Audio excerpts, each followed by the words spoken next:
Hello, and welcome to Tech Canada's Deeper Insights webinar series, where we spotlight topics designed to equip business leaders with the insights necessary to strategically approach the complex business issues and uncertainty that surrounds us. Deeper Insights features industry experts, thought leaders on crucial subjects, who allow viewers to enhance their perspective and overcome challenges quicker. I'm Brandy Hunter, the Operations Manager for Tech Canada, and I'm pleased to host this latest installment of Tech Canada's Deeper Insights webinar. Today, I'm joined by Nate Kaemingk. Nate is the founder and chief forecaster of Better Forecasting. Nate started his career as a mechanical engineer, where he learned numerous use cases for inferential statistics. After his MBA, Nate was able to make short work of financial scenarios and forecasting, in addition to applying the math to hundreds of millions of dollars in revenue and expense forecasting. Nate started Better Forecasting in 2017 to utilize those tools with a broader audience. Nate currently lives in Georgia with his wife Diana and daughter Lily Grace. Inflation is the highest we've seen in 40 years. This is not business as usual. Inflation and recession because of inflation is one of the most significant drivers of business closure.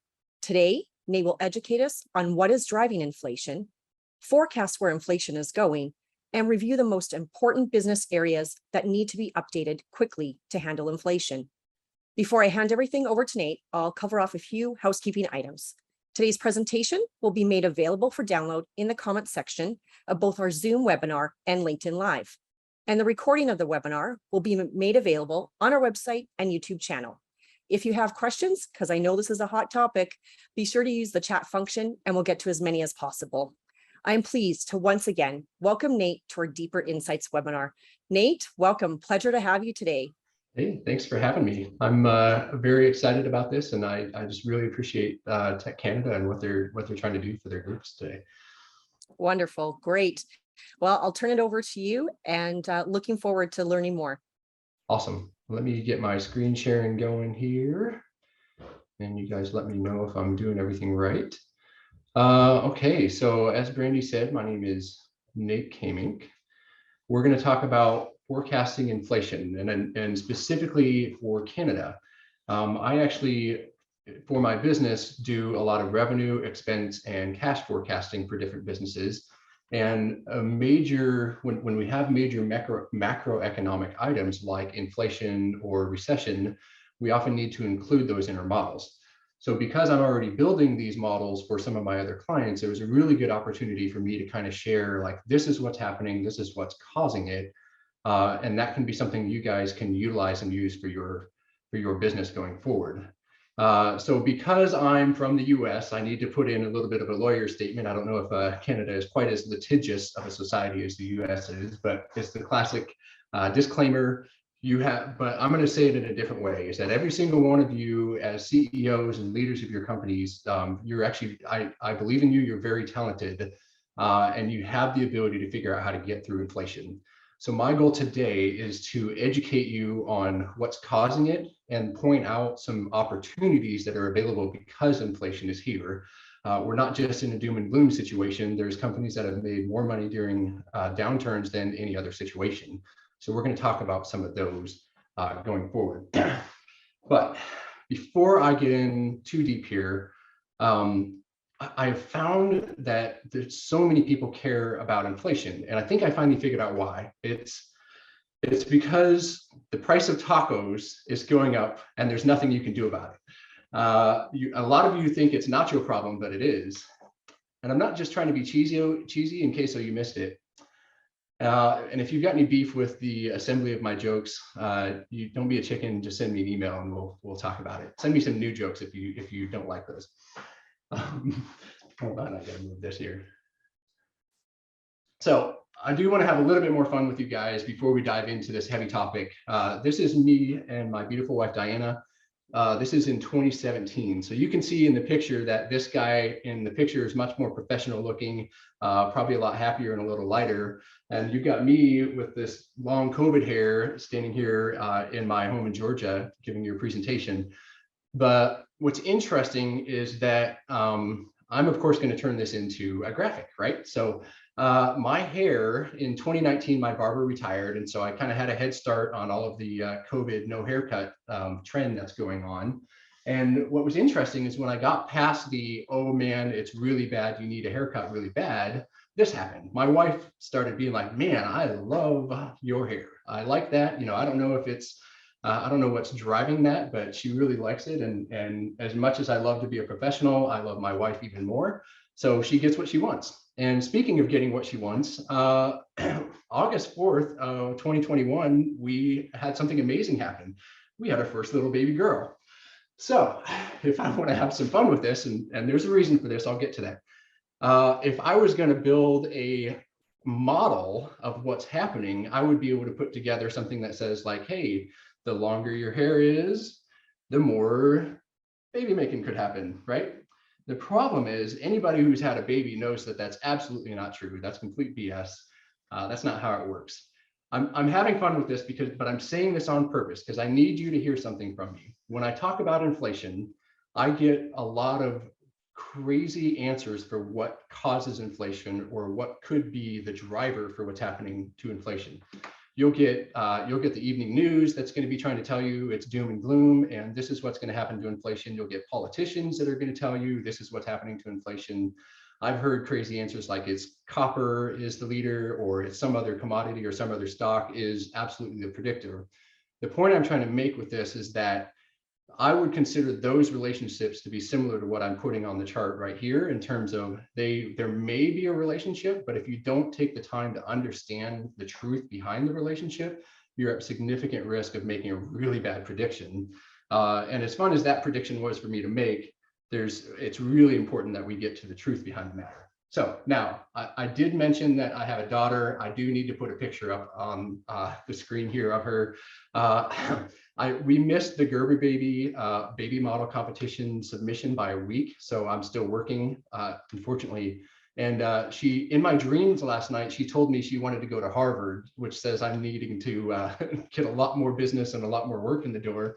So let's move on. Let's keep going. And thanks for letting me introduce myself and my family and have a little fun with it. So, hot topic: inflation. What's causing it? Where is it going to go, and why? And what are we going to do about it? So my goal today is I'm going to explain where inflation is headed, why it's going in that direction. My hope is that you'll understand some of the nuances behind it enough to know, okay, I can change these things in my business and it will make a difference in my business. The first thing we need to talk about is the way inflation is reported. These charts are a little bit hard to see, but I'm going to walk through them with you. The number that we heard before the current number was 7.7% annual inflation. And what we have to remember about that number is that's a single year, and it's an easy number to remember. We report our numbers that way because they're easy to remember, but that's not every inflationary period is actually somewhere between 3 to 7 years long. There's not ever a single year inflationary event that ends after a year.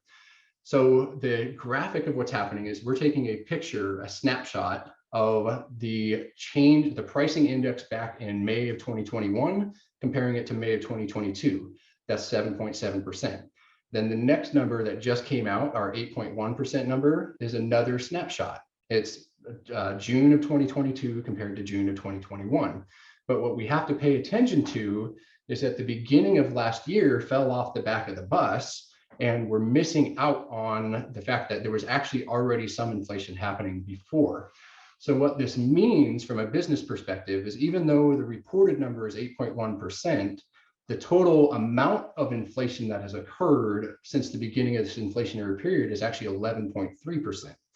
And that's because there was 2.9% inflation that happened before the 8.1 number that's reported today. What that means for you as a business is if you're looking at price changes and you're trying to do things, wages, price changes, and all of these kinds of things, and you're trying to keep up with inflation and you do a price raise of 8.1%, you're actually still behind inflation. You're not to the point where you caught up to it. So it's really important to understand when you hear a number that comes out, it's not, and you look at how to handle it, you really need to consider the total cumulative period and the impact on your finances, not just the single 1 year number that's reported. So let's talk about economic theory. I really enjoy this part of it, but what's really interesting is that there's actually kind of two camps in terms of defining what's causing the inflation that we're in today. One camp is the supply side, saying it's a supply side issue that's causing inflation. There's another camp that's the monetary side. And the two of them have some places they agree, but then they also have some places where they disagree. And so it's going to matter a lot which one actually causes this, because that'll be what drives some of our predictions. So I see that there's a question, so go ahead. Yeah. Nate, I just want to make sure that you can confirm for our audience that this is truly customized to Canadian data, including Yes. Canadian percentages and Yes. the statistics and the dollar that you're using. Yes, that's correct. The dollar that I'm using is the Canadian dollar. The US number is 9.1%. Y'all are at 8.13. So I do have Canadian data that I'll show you in a minute. Yes, so it is Canadian data. There's one or two places I use US data, but I'll tell you when that happens and I'll tell you why I'm using it. So, okay, what causes inflation? Let's get back to that. The supply side and the monetary policy. What causes inflation is when you get a whole bunch of extra cash and then you have a supply side issue that happens at the same time. So, and honestly, if I go back to the slide, both of these happen at the same time. But what's really important in our current economic argument for drivers is which one is actually the primary driver, because you can have no change in cash and a supply side issue that drives inflation, or you can have a significant change in cash with no supply issues that also drives inflation. We'll talk about both of those. What's fascinating is that right now, the Canadian cumulative savings account balances in 2020 were 4 times as high as they'd ever been in the history of Canada. And that's because we had the shutdowns, we had government stimulus. So you can't go spend your money on gas to get to work. You can't go spend your money on vacation. You can't go spend your money on restaurants, so on and so forth. So now you're forced to save money. You're forced to stay home. You might be able to spend some money on Netflix and Amazon if you're my wife. But that's still a lot harder to keep up with the cost of fuel and all of those kinds of things. So because of that, Canada had the largest surplus of cash they'd ever had in the history. The surplus was still primarily there in 2021, and I have to wait till the end of the year to get the data on 2022. It is coming down, but there's still more money in deposits and saving in Canada than there was at the very beginning of the year. But that's only half of the equation, because you have to have, let's say okay, let me use a specific example. Let's say that somehow you're one of these people that you all of a sudden have $80,000 in savings and you've never been a saver in your life, and you've had a dream of buying a Dodge Charger Hellcat your entire life. Well, guess what? You're probably going to go buy a Dodge Charger Hellcat, even though that car is way more expensive than it ever should have been. You don't care, because to you, it's money that you've never had before. There's not really any intrinsic, you're not going to become a saver because I gave you a chunk of change. $80,000 is maybe a bad number to pick, but you get the point. Is when you have money to spend, it hurts you less to buy something at too high of a price, which is what drives inflation. The other side of the equation, you have to have extra cash and run into a supply side hurdle. So this chart's a little bit of an eye chart. If you can ignore the gray line for me, it'll make a lot more sense. The green line is the number of days that, the average number of days that it takes to fulfill an order around the world for an aggregate of industries. And what this is highlighting for us is that not only during COVID did we have extreme supply chain issues in terms of their ability to get us what we want, but it's actually worse, was actually worse in 2021 than it was in 2022 because of what's called the ripple effect of, we had some stuff that was shut down, and then restarting takes a lot more time than shutting down. And then we had supply chain kind of stack up issues that are happening. And now they're still happening, but that's what drives inflation today. That's where the two economic theories agree with each other, is that it comes from having excess cash that runs into a major supply hurdle. And so the only way for supply to balance out is for prices to go up, which is what's driving inflation. Prices across the board are going up. What's interesting about the supply side issue is if you look at Canada specifically, 68% of businesses that were surveyed in the first half of this year are saying that supply issues are worse now than they were in the previous year. And we were already seeing that the last year was one of the worst from a supply side issue. I probably don't need to say that to you. I'm sure that every single one of you is going through this. I know that almost all of my clients are having this issue. And we're doing a lot. We're changing the way we're handling supply chains. We're changing the way we do our purchasing. We're changing, like we have to change our pricing strategies and our supply strategies because of it. So that's the supply side driver for inflation.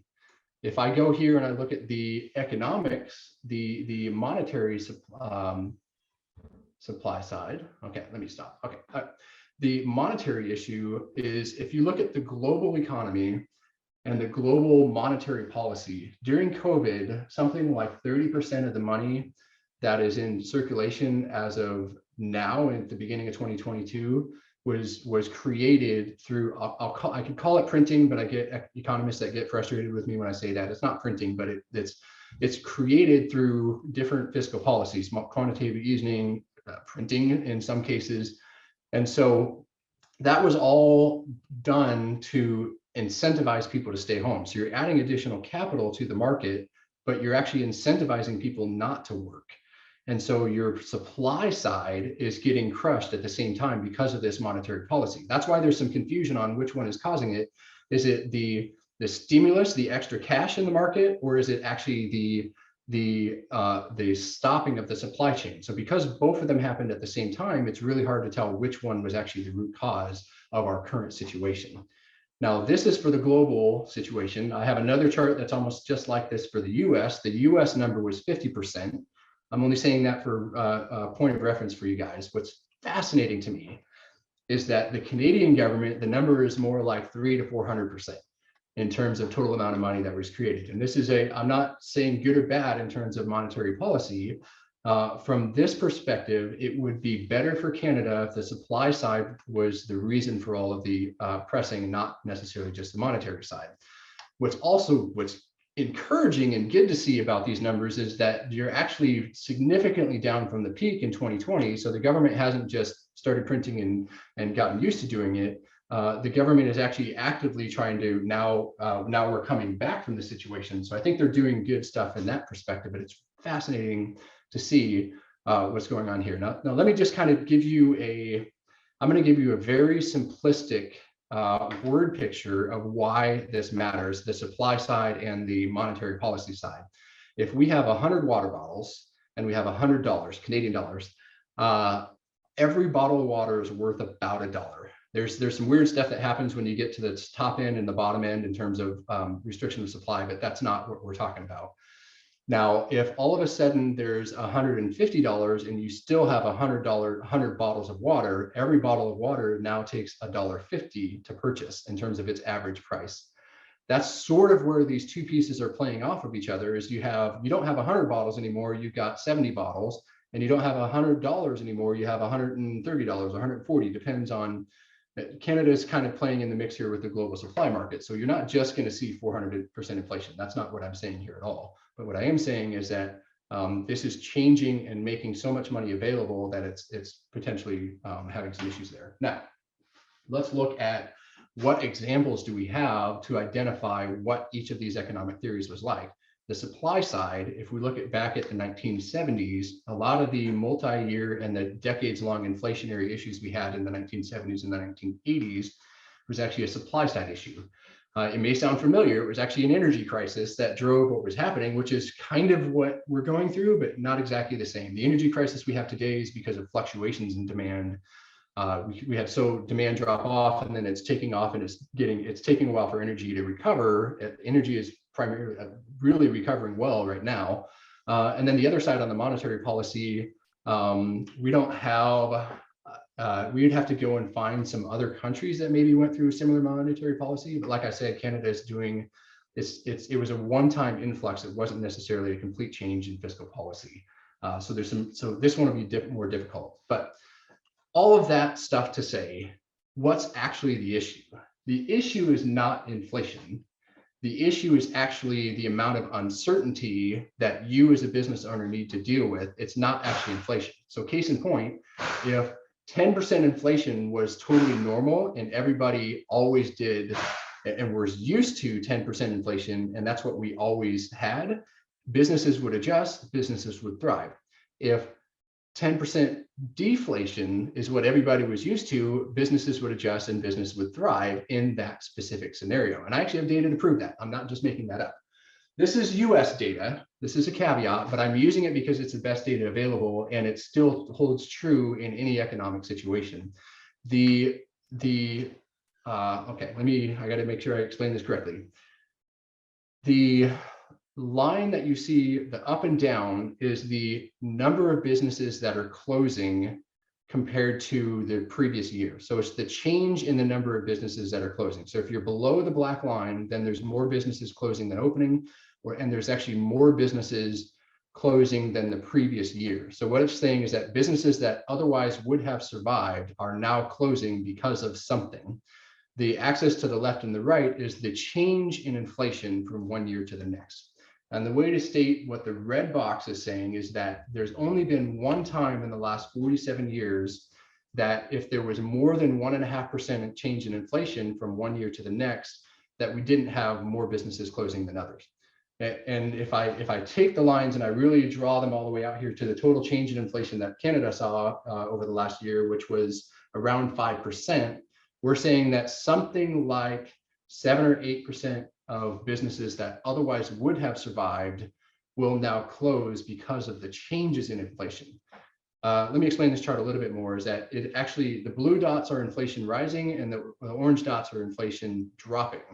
And so the fact that they both have a similar relationship tells you that it's not high inflation that's the issue, it's not low inflation that's the issue, it's that businesses haven't adjusted and handled the change in inflation because they don't realize it's there, or don't know what to do, or don't recognize that they haven't changed and they're continuing to do business as usual when they shouldn't be.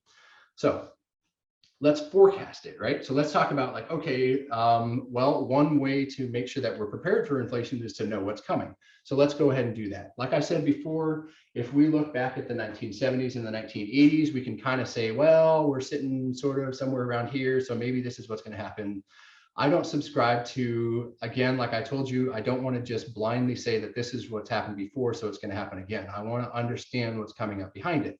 So a different way to approach and try to understand where things are going is, first of all, we say, okay, well, here's a scenario. This is possible. Let's see if we can build a business plan for that possibility. Okay, just take that note and set it aside, and we'll get back to that later. Well, the other thing we're going to do is we're actually going to look at how is inflation measured by the Bank of Canada, or by the central bank today in Canada, and how can we forecast each category. Statistics Canada has some of the best visualizations and graphics of inflation and the consumer price index that I've ever seen. And this includes me looking through Europe, the US. So good on you, Canada. This is fantastic. What this chart is showing us is the spend of the average Canadian family in terms of a percentage of the budget that they spent on something. So food is 13%. I think it's 13%. Shelter is 29%. Household, apparel, transportation, healthcare, recreation, and alcohol, cannabis, and tobacco. What we do to calculate the consumer price index is we take the amount of food, so 13% of your budget spent on food, and you multiply it times the change in that price over the period of time. So if food went up by 10% and food is 13% of your wallet, then 10% times 13% is 1.3%. 1.3% in that case, these aren't the specific numbers, but in that case, 1.3% of your total 8.1% inflation is due to food. So that's about as geeky as I'm going to get. If you really want me to get geekier, I'm not going to do that on the webinar, because I would have more fun and you would all fall asleep. But the reason I got into that detail is because it's important to understand we can look at the inputs. What are the cost inputs to each of these categories, and understand when are those inputs going to travel through the business and into the market. So food is a really good example. So let's do that. We're going to take food. Oh, sorry. One more thing I need to clarify. In this chart, the distance out is not the change in value. That's just the way the graphic is built. So I needed to put that in there because it's not It's not like the area is the contribution to inflation. It's only the curvature that matters. So for food, we know that food comes from farms. It's actually a really good, easy way to illustrate what's happening. It takes seeds, it takes fertilizer inputs to farming to put a crop in the ground and then wait for that to cultivate and that crop. Then it's harvested and it's sent off to factories and packaged and then brought to our grocery stores. So we know that the inputs to food at the beginning of this harvest season, if we can measure those, we can have a good idea how much of that's going to end up getting passed on to the consumer. Now, farming in general will stay at about the same level of profitability. It's not going to be the same every single year. So there may be some fluctuations. If food inputs are up by 20 or 30%, you may not see 20 or 30% increase in the food price. It might take a year or two because farmers can absorb a small amount of losses for 1 year, but not for multiple years. So food specifically. This is something else I need to highlight. I'm going to use some US data in this case, but I actually have done the work to confirm that this is applicable. The Midwest of Canada, or the breadbasket of Canada as it's called, is actually considered the same agricultural economic region as the upper Midwest in the US. So there's only 2 sources of data on farming input for Canadian markets, and one of them actually is between both US and Canada. So because I had this really good data from the US, it applies, it's still on the same order of magnitude, so it does apply to what's happening in Canada. And it's actually, we're seeing it really clearly. So inputs to farming is production items, feed, seed, these are all fertilizers, chemicals, diesel fuel, supplies and repairs, buildings, machinery, wages, and so on. What's fascinating is that this is 11 years worth of data that was published for that agricultural region. The last 10 years, so the first 10 years out of the 11 we're looking at, the average increase in cost for farmers was somewhere around 1 to 2%, which is in line with inflation. In the last 5 years, there's actually been an acceleration of that. The average annual increase in farming costs was somewhere between 4 and 6% for that region. So there's already an acceleration in the input cost of farming in the previous, the more recent past, but before any of the inflationary stuff that's going on. The 2021 crop is what you're seeing in the gray lines, was a 10 to 15% higher total cost than any of the previous years. And we're seeing that in the food prices that we're getting today. They're in that 10 to 15% total cost of increase. And so you do see that it kind of carries through. Now, 2022, we only get this data point once a year at the beginning of the year, and that's what we have. The 2022 farming input cost, depending on crop, was somewhere between 20 and 30% higher than the previous year. So we should expect to see a significant portion of that passed on to all of our food and our consumption towards the end of the year when the harvest season happens. Now, there's been a lot of talk about this in the farming areas, that they don't expect 100% of that 20 or 30% increase to be passed on to consumers. They do expect farmers to make less money this year than they have in previous years, but that obviously farmers can't continue to do that. That will eventually make it into the consumption. So here's what I'm going to do. I'm going to say, okay, here we talked about food. I'm going to put the food over here on the right side, and we talked about the up arrow and what's causing it. Okay, so we'll keep moving on. Let's go to the next section. Let's talk about shelter. This is a fascinating one in Canada. So I really enjoy digging into this. That's, I'm a nerd about this stuff. So that's my problem, not yours. But let's look at shelter. Shelter has 3 things driving it right now. There's actually several long-term trends, which is what's driving kind of the overall increase in housing costs across the country. Inflation is a long-term driver. It's what's called, it's a reciprocal or a circular type of thing, is that inflation, housing cost causes inflation, and then inflation causes housing costs. And then it's back and forth in in the programming term is recursive, but it's what it really is cyclical. So that is a long-term driver for increasing the cost of housing in any market. The next one is work from home. This is a really interesting one, is that there's kind of this generational trend of people changing from go to the office to now work from home because the technology is available. It's not perfect, but it's getting better and better. That's why we're able to have this conversation today. I work from home. I live here. I work from home in Georgia, and it just happens to be that I'm in a position where this is possible.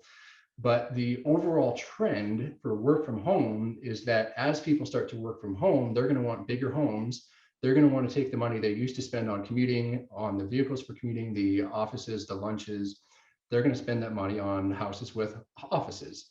There's actually a trend now where homes with 2 home offices are all of a sudden in high demand. Well, those are always bigger homes. So there's this long-term trend for a larger portion of the wallet to be invested in housing. The pandemic, I think, created a step change in that. The data is not quite there yet. We'll see how it kind of settles out. But it was either a step change or an acceleration of that trend. It wasn't necessarily a complete replacement. And I'm sure you as CEOs are seeing that. Some of you have businesses where you need to come to the office. Some of you don't. That is going to be a long-term, decades-long discussion that we're going to be having of what's the strategy, how's this going to work. The next one is the population growth in China over the last 10 years was about 11%. And so there's no way you could not produce any homes and only replace the existing homes that you have. You need to continue building homes to accommodate the population growth in Canada. The long range forecast, 50-year forecast for Canada is that it's going to continue to grow at about that pace. So there will always be additional demand for housing that we're going to try to keep up with. The last one is material and labor costs. Again, that's inflation causes that, but labor costs are significantly up. Material costs are significantly up, and material costs have come down a little bit. The pandemic was a bit more of a blip, but because it takes labor to do material costs, it becomes, again, recursive. Short term is interesting. Short term is really interesting because if you look at the news and the politicians, they are saying that we are expecting a 10 to 15% decline in the Canadian housing market by the end of next year.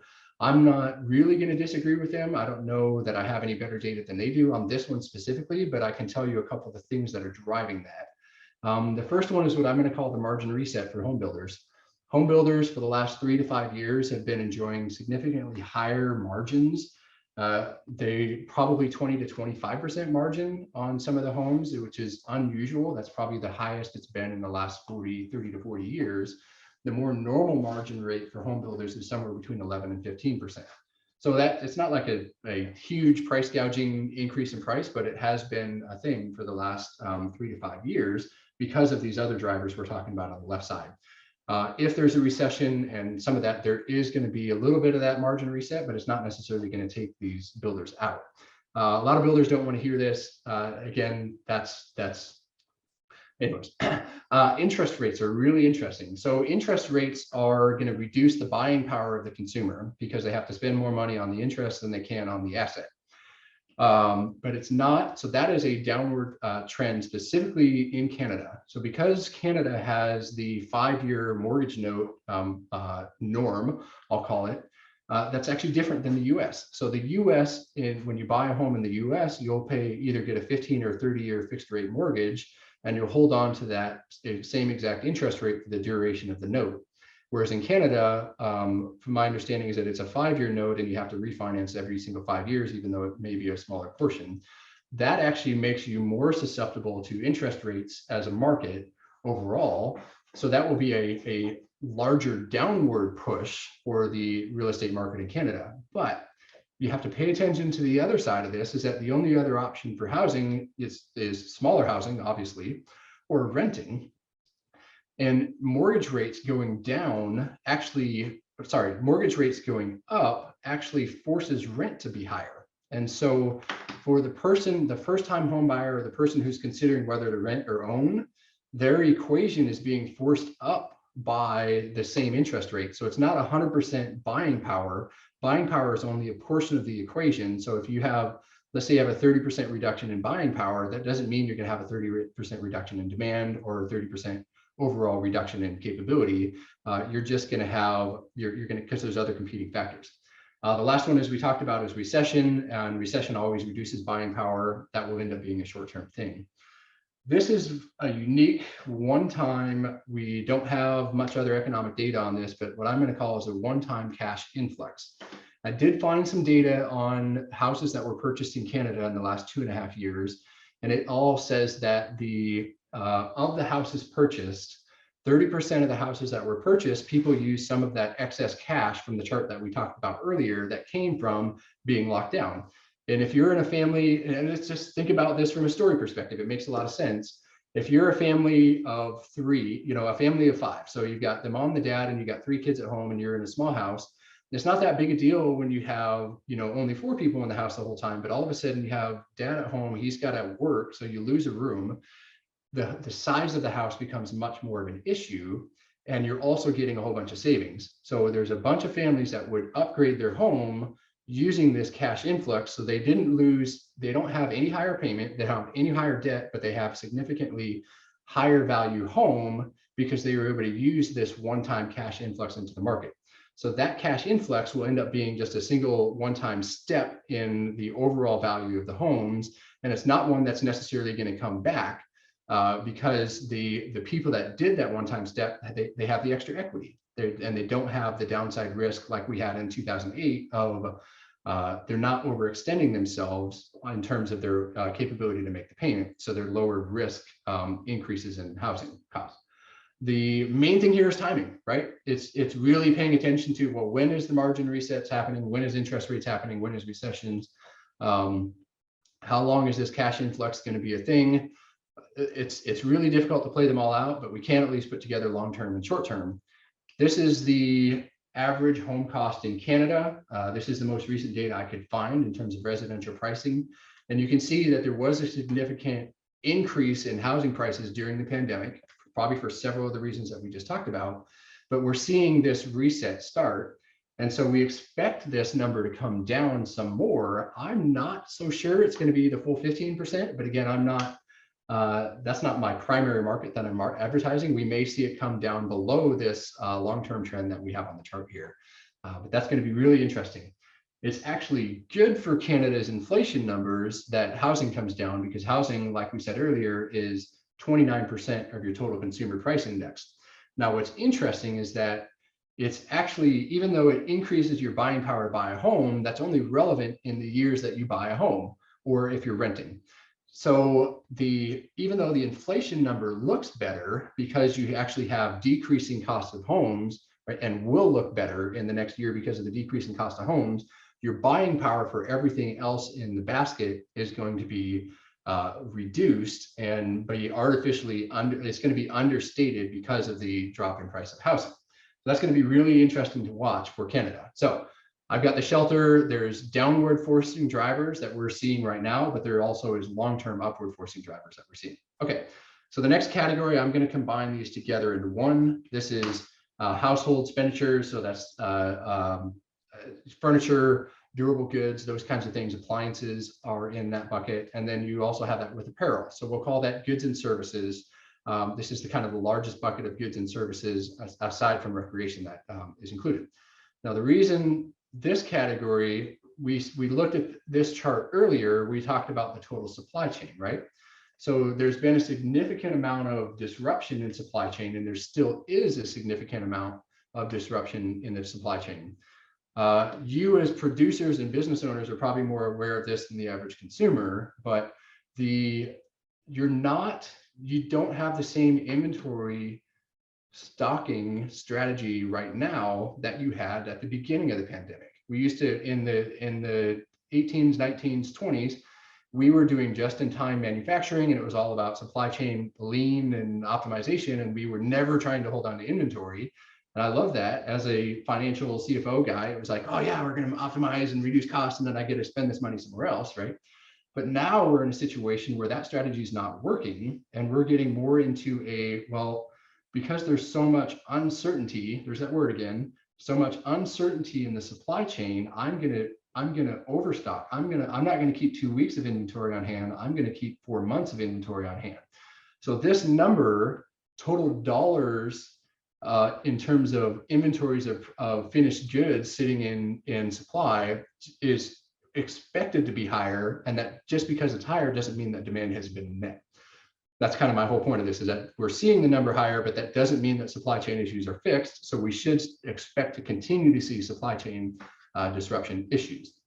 Now, when this catches up, and when all of these businesses switch over to a more uncertainty-proof strategy, which we should all be doing, we are going to start to see a lot more competition come back into the marketplace in terms of goods and services. And then when we see the expected recession at the end of this inflationary period, which, by the way, there's maybe a few examples when there wasn't a recession at the end of inflation, but we'll get to that in a minute.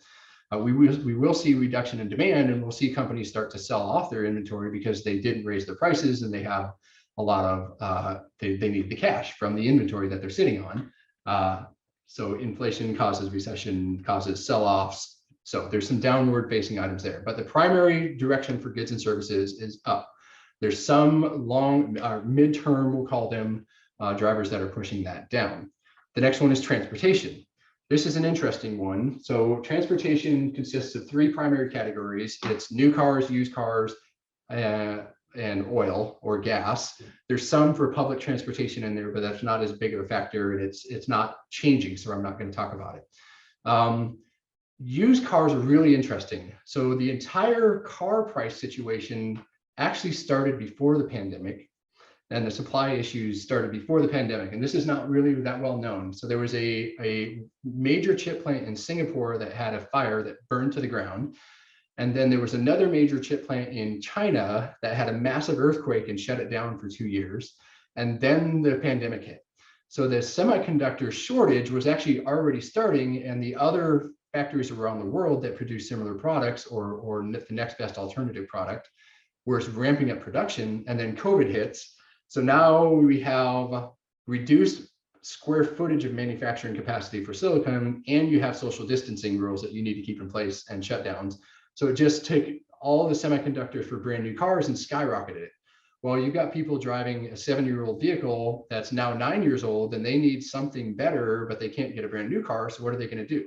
They're going to buy a used car that's less used than what they have, which is what drove this price up during this period.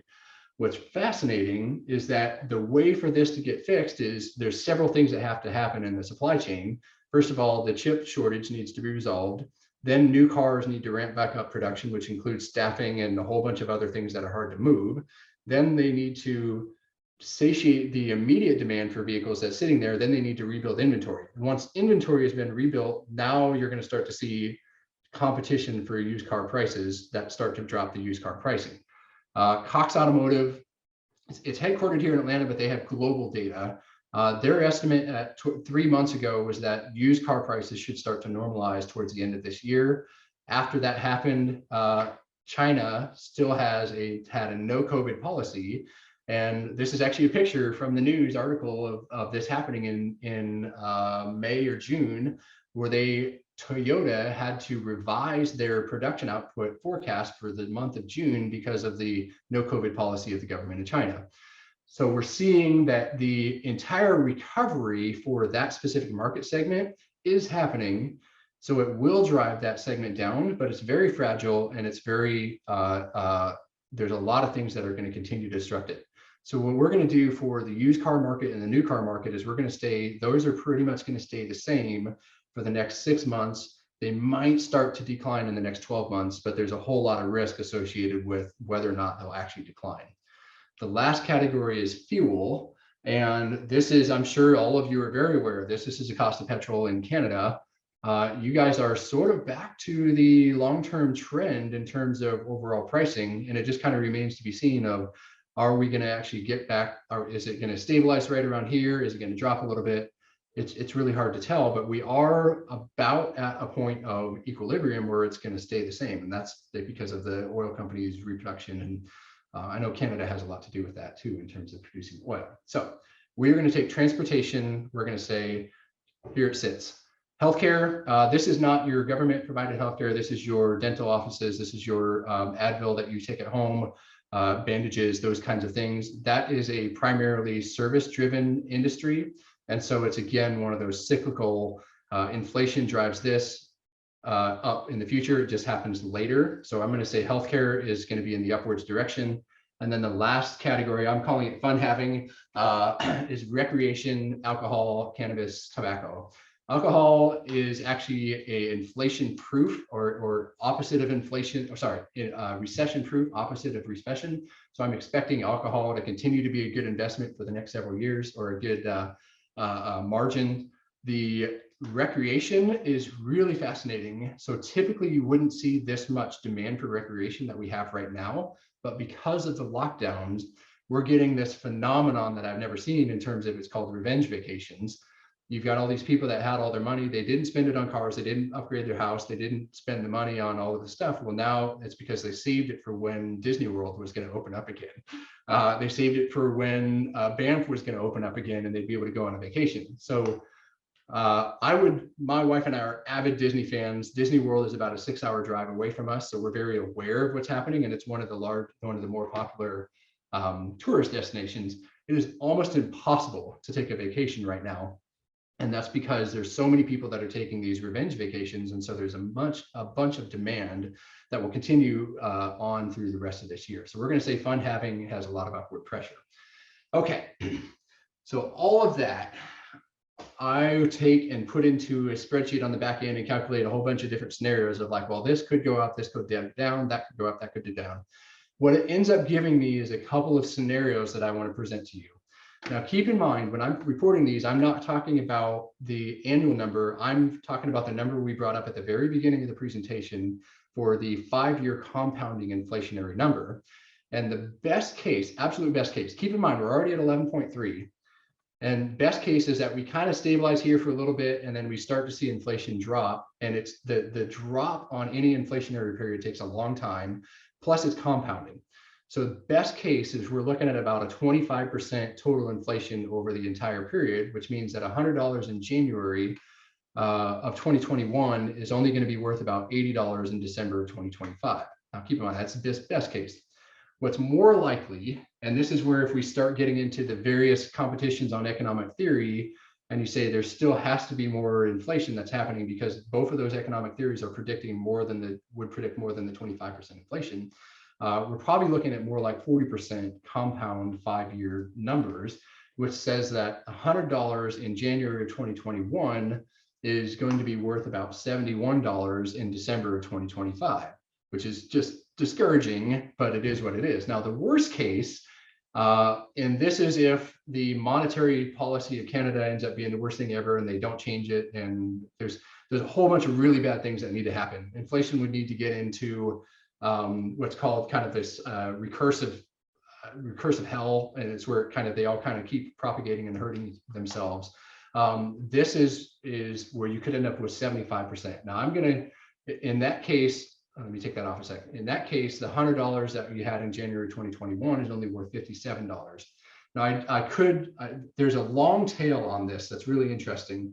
I don't really think this is going to happen because typically when this kind of stuff happens, you get a lot more intervention, you get a lot more adjustments to monetary policy that are going to change and really dissuade that from happening. We also there's enough economists that understand what's happening that we really don't think there's going to be that much of a chance of more, but it is a possibility. So that's the inflationary picture. Not really a fun story to tell. That's why I try to tell corny jokes and dad jokes in the middle. But the reality is the only way to cool off that dynamic of demand and supply is to have demand drop to the point of matching supply, which means demand has to drop, which is by definition is a recession. So the 5-year outlook is this inflationary period with the numbers we just talked about ending in inflation. So all of that to say, take a breath. I just want to point out, this is not business as usual. We're talking about some pretty significant changes that like levels and numbers we haven't seen in 40 years. Most of the people that lived through the inflationary period in the 70s and 80s weren't in leadership, so they don't necessarily have their memory and experience of what to do. And here we are, this entire generation of leaders that there might be a couple of people. I had the good fortune of seeing some people present on what happened at GE in the 1970s and the 1980s. And a couple of those tools are the ones that we're going to talk about. But the main point I want to highlight is that you can't do what you used to do just because it's worked for the last, and I'm talking your entire life, what has worked for your entire business career isn't necessarily going to be the right answer anymore. So we have to start changing the way we think about the market and the business dynamics and pricing and supply chain and all of those. And I've seen several businesses that haven't caught this, major, massive corporations who have the resources to go figure this out and do it right, who are just pissing off their customers because they're not recognizing that this is not business as usual. And they're just not kind of willy-nilly, not handling supply chain issues, and they're just completely killing their customer base. And several companies I work with, we're doing dual sourcing strategies because we need to. Our supplier base is not taking this seriously. So all of that to say, I want to make sure you hear the positive opportunity that you have as people who can identify and understand that what the market is doing. The most important question that you need to answer as a business owner is, what new opportunities do we have for profitable sales right now? If we look at Walmart and you look at what happened during the last recession, 2008, 2009, Walmart made more money in 2009 than it ever made in the history of the company. And that was because they were in the right place at the right time. If we look at the pandemic, if you look at Amazon, Amazon tripled in size in a single year. They went from $10 billion a year, US dollars a year in sales, to $30 billion a year in sales in a year to a year and a half. It's just mind-blowing what kind of a shift. Now, what you have to remember is that recession as a total market will kind of create some contraction, but that doesn't get rid of the inherent demand for products and services. We're people, we need stuff, we need food, we need water, we need vehicles, we need people. All of that's there, but it's going to look a little different. The demand will change. And so the most important thing you can do, your first action item, is to go answer this question. What lines can we go invest in? What customer base can we go serve that we never had an opportunity to serve before because their demands are changing? What can we do differently to take advantage of the market chaos that we're sitting in? Another example I've heard of is, if we talk about pricing, some companies may or may not make pricing adjustments. If they don't, you might be able to buy them in a couple of years because they won't be making any money. Okay. I'm a little over time, but I'm going to try to run through this quickly because the action items are really the meat of this. What you need to do, because it's not business as usual, you need to set up an inflation task force. This is going to be a group of people from each of these focus area functions that reports to the CEO or the CFO and is in charge of identifying, what do we need to change about pricing? What do we need to change about purchasing and inventory management? What do we need to change about account management, accounts receivables? R&D and innovation I'm putting in here because if you end up getting some excess cash, you want to put it into inflation proof or inflation opposing investments. And then of course, labor costs. One major piece of advice that I would put in front of anybody is, do not have sales be the leader of this. The most work you're going to have to do is in pricing, and you don't want to have the person that's going to get beat up by this the most be in charge of setting the targets that they're going to get beat up for. I wouldn't do that to your salespeople. The last one is invest in knowledge. Forecasting, obviously, I hope this is helping you see ahead of time and preparing, and then focus on pricing power as a product. So I see that there's a question. Go ahead, Brandy. Yeah, hey, Nate. This is just fascinating. So thank you. And you're doing a great job, because I know this is typically a 3 to 4 hour workshop that you put on, and you've customized it for our audience and put it into 45 minutes and 50 minutes. So I appreciate that. I will let the audience know we may run a few minutes long, and that's okay. But a question from the audience is some of the inflation that you're seeing, is people taking advantage and having price gouging? Okay, that's a fantastic question. The answer is obviously yes, is that there is instances of it, but I wouldn't say it's as prevalent as you think it is. So I talked to a guy who owns a Mercedes-Benz dealer here in Atlanta. And what was fascinating is that even though they're getting the highest margins they've ever had on their Mercedes, they're actually not getting the same amount of total margin. They used to be able to make all of their money. I'm stepping out of Mercedes. I'll just use a hypothetical company. Let's say you used to sell 100 units a year at 10% margin. So you'd be able to make your $1,000, right? Well, now all of a sudden you can only sell 50%. So the only way to get your margins and cover your fixed costs at that point is to have higher margins. So as a consumer, it could look like price gouging. But at the end of the day, what it really comes down to is these businesses are trying to survive. So the answer is yes, it does happen, but it is, I don't think price gouging might be a decent short-term strategy, but it never works out long-term.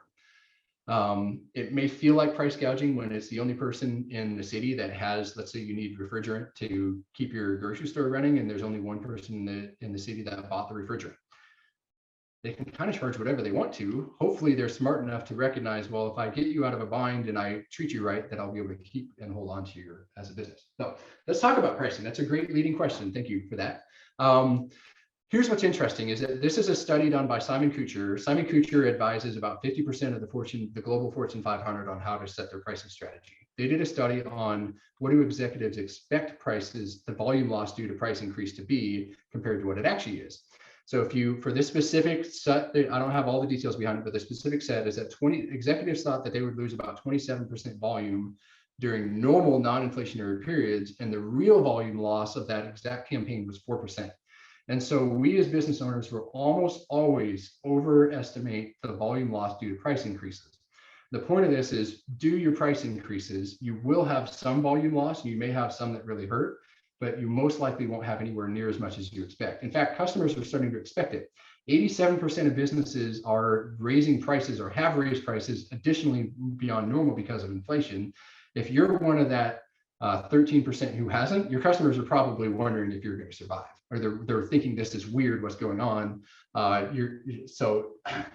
Okay. The other one is some pricing math. Now, this is a really, I'm going to try to get through this quickly. If you want to have a price increase that is, your total target price increase is only 30 to 50% effective. Now what that means is that your top price increase rate needs to be 2 to 3 times higher your aggregate target. Let me put this into a picture so it makes more sense. If this is your price and you have a 20% price increase target, lofty target, right? And then you have a group of customers here. This is, your first quarter to a third of your customers, you're going to be able to get your entire price increase out of. But there'll be another group that says, hey, I get that you need to raise prices, but I need a discount. I can't continue to buy at that price. So you'll have some sort of negotiating loss in target price as a result of that. And then you are going to have, and I've got real world business examples of this happening, where people are going to hold you to your price because you didn't change your price is good for number, and you signed a contract that said I would keep this price for 90 days or 180 days or whatever. They're going to hold you to that price because contractually you're obligated to meet their existing price and you're not going to be successful. So the overall effective price increase rate is going to be less than your total target. Keep that in mind when you're doing your pricing. The last one here is in account management. You also really want to pay attention to, second to last, you really want to pay attention to the financial health of your biggest customers. The last thing you want to do is do a whole bunch of pricing work, a whole bunch of activity, get the contract, do the work, and then the company goes under because they didn't do the same kind of pricing increases and the same kind of pricing work that you're going to do. So all of a sudden, and you remember the chart we showed kind of towards the beginning of the presentation where you're going to see you're going to see more businesses go under now than in any other period that we're used to because of these massively changing market dynamics. We've got to pay attention to the financial health of our customers. And then this is the last slide that I have. The other thing to pay attention to is uncertainty in demand. So this is just a fictitious situation, but you have forecasted sales that are kind of going up and down and doing whatever. And typically companies will assume, and they'll set safety stock targets based on, well, this is about the amount of uncertainty that we have. So we don't know, we might need 30 units more than our normal. So we'll just keep a safety stock of 30 and we'll stock up to that plus our safety is our inventory stocking target. Well, in reality, your uncertainty is not constant. This is true anytime. And this is actually one of the areas that's like where forecasting is getting better and better, is that this is always true, but it's especially true right now.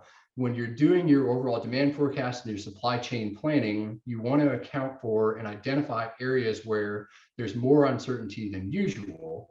So in operations and inventory planning, you care a lot more about the potential peaks that are beyond your expected demand. And you don't want to just add 30% to everything. You want to actually try and characterize when you're more likely to have upside uncertainty. And then there's other departments in your group that are going to care more about the downside uncertainty. And that will be sales, finance, those departments. And obviously, finance will care about both. And then you have risk management opportunities. You have business opportunities. One of the things that I say to businesses a lot is, anytime you go through a scenario, one time it goes really well and the next time it doesn't go very well at all, that shows up in the data as uncertainty. And uncertainty means you didn't do it exactly the same as you did last time. So you have an opportunity to do it better. So I would encourage, find ways to identify uncertainty and plan around and mitigate that uncertainty. So I was supposed to leave 10 minutes for questions. I apologize. We are, but I have time. Let's go.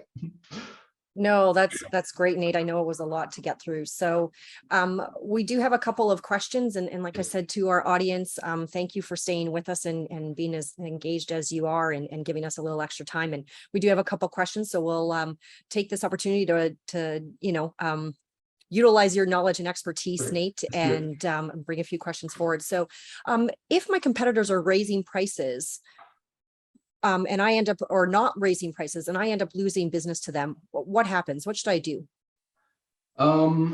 So a lot of times there's if you look at project management, a lot of times there's 3 ways you can approach. And I didn't put this slide in here because I didn't think I would have time. I didn't, but you can be a leader in terms of a differentiation strategy that you have compared to your competitors.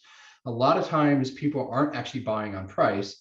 They're buying based on, I want to have the best quality, or I want to have the best convenience or the best timing.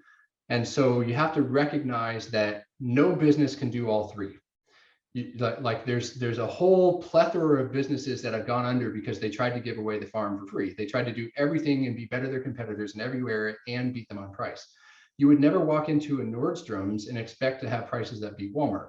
You would never walk into a Walmart and expect the service level that you'll get at a Nordstrom's. So you have to recognize the reason you're losing business may not actually be because of price. It may be because you think your buyers want price and they actually want convenience.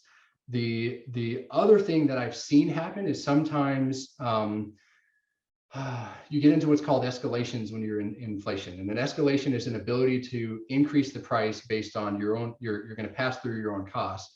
To a consumer, that looks like risk. And so I might be willing to pay a 3 to 5% premium to a customer, to a supplier who's willing to not make me pay for that. They're willing to take that on themselves. That's a risky business strategy, but that is something that happens there. So I hope that helps. No, thank you. Have another question. Do you expect the decreasing cost of homes to be regionalized? Say, for example, higher priced areas, I mean, specifically, let's use Toronto and Canada. And will they move into lower price markets and hold steady? We actually had this conversation as we were waiting for the live webinar to start. So I love that one of our audience members had that as well. Fantastic question. And this is kind of that whole, like, I'm going to use work from home as the example. But I would actually say that every single market's going to have that. If I was doing an overall real estate market forecast, I would try to look at the economic dynamics of every single region and do a forecast for the city of Calgary or the city of Vancouver or Toronto or the Plains, right? But work from home is an interesting one because that's going to take people that used to have to live in the city and they paid, let's say it's $3,000 a month to rent an apartment in the city. Now they can take that purchasing power and bring it to a suburb or to a smaller city. It's going to increase the demand for places with larger houses, because that's now the demand is for larger houses. It's not just for housing. And it's going to decrease the demand in the city or in the commercial municipality area. That's one driver that may be more true in some cities than others. So a city like in the US, I would pick a city like San Francisco. They're more susceptible to this dynamic right now because they're primarily tech companies, it's less important to be in the office. Whereas if you compared that to another city that's much more manufacturing based, say, I don't have a good example right now, you're going to have a difference in whether or not that matters for that market. Good question. Great question. Great, thank you. Nate, I feel like we could keep you live all day long and just pepper you with more questions, but our time here is up, and I just encourage everybody, if you have additional questions or are interested in the work that Nate is doing, obviously his LinkedIn is there. website, and then of course his email address. So thank you, Nate, for helping us understand the drivers of inflation and forecasting, but more importantly, what we need to change inside of our business and how to respond to what our current reality is. So thank you. Please join us again in 2 weeks when we dig into more pressing issues that business leaders need to know. Register for all of our upcoming webinars at techcanada.com. And thank you so much for everything, Nate. It's been amazing having you here and sharing your knowledge with all of us today. So thank you. Thank you very much. Thanks for letting me be a part of it. And I wish you all the best. Have a good week. You too.